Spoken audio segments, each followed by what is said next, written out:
So, Misty, I know it's not really the most fun thing about the job.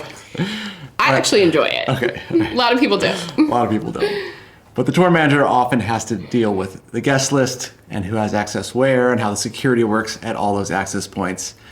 And a lot of those guest list requests might be rolling in right up to showtime or even after the band's already on, right?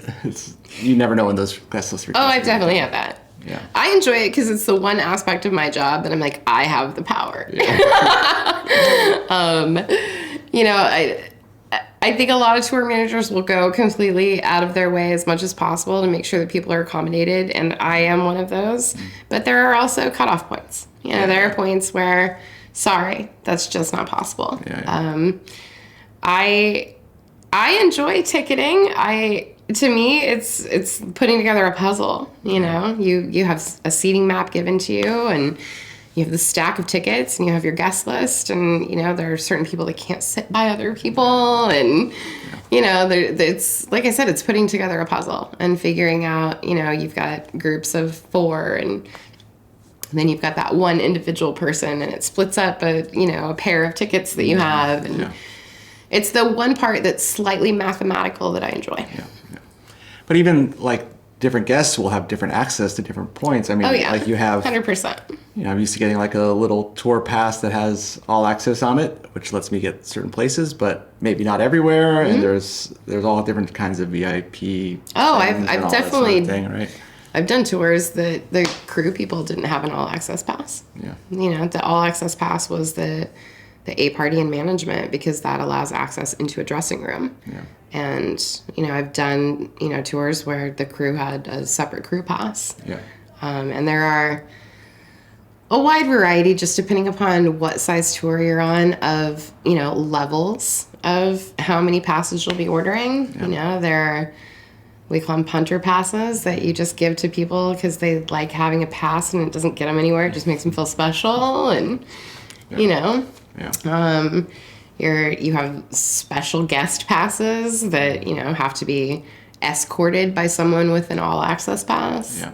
Yeah. So it just varies. Yeah. And you have to sort of that, like when you get there, you have to talk to security, the local. Well, I've been lucky because, I haven't been on a tour in a very long time that didn't have a security director. Right. So the security director actually, before the tour starts, has the conversation and comes up with the pass system with the artist of what they're anticipating. And, they're the ones that do all the ordering and keep the inventory of passes and distribute those every day. Sure. The flip side to that is I've also been on tours where I didn't have that and had to have the security meetings myself and take care of the passes myself. Yeah. Yeah, even if you have, like, say, there's a tour pass, there's only one pass. Yeah. And you get there and you have to tell the security, this is what it looks like. So you might have it printed out on a sheet. I was going to say, there's a pass sheet generally that, will have your pass. And then, a lot of times on smaller tours, you'll do things like wristbands for a guest that are, you can get a package of 500 of them for $2. Yeah, totally. Yeah, but again, so it's important to communicate with security here on these things. Yes. I've been at shows where it wasn't communicated. I'm like, I need to go on stage right now. Nope. I have to make the show happen. Like, there's an audio thing I need to take care of. And they're like, no, you can't. Yeah, like, absolutely. we never got the thing. It's like, why didn't my tour manager sort that out? Well, also the flip side to that, though, too, is if you're in a venue and you have a security guard that says, I didn't get the thing, maybe that security guard needs to call his supervisor and figure out where the thing is, because someone got the thing. Yeah. It doesn't always get distributed all the way down the line the way that it should. Yeah, but generally there is a security meeting before doors, before the public actually comes in the venue, so that these sort of things can be discussed. Especially, it's a lot more prevalent these days than it had been in the past, because we do have to think about different security issues now than what we used to. The live music space isn't always as safe as what it used to be. It doesn't feel as safe as it used to be. It sure doesn't. I can tell you the first thing that I do in the morning when I walk into a building is I look to figure out where the closest exits are to my dressing rooms and my office. Yeah.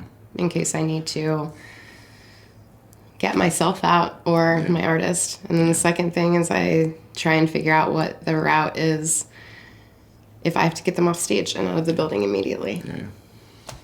But Which actually falls to your security person most of the time, but yeah, I like to extra overdo it. totally. But having a security person on tour with you does help everyone feel a little more calm and orderly, because that this person is looking at that, focusing on that at every show. When you probably remember, on our summer tour for Heim, our security director, every day he would come over and he would do his assessment of the venue.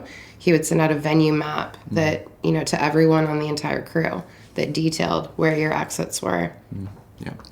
And he had a big meeting at the beginning of our tour to explain how the radio calls work, the voice of God systems. Yeah.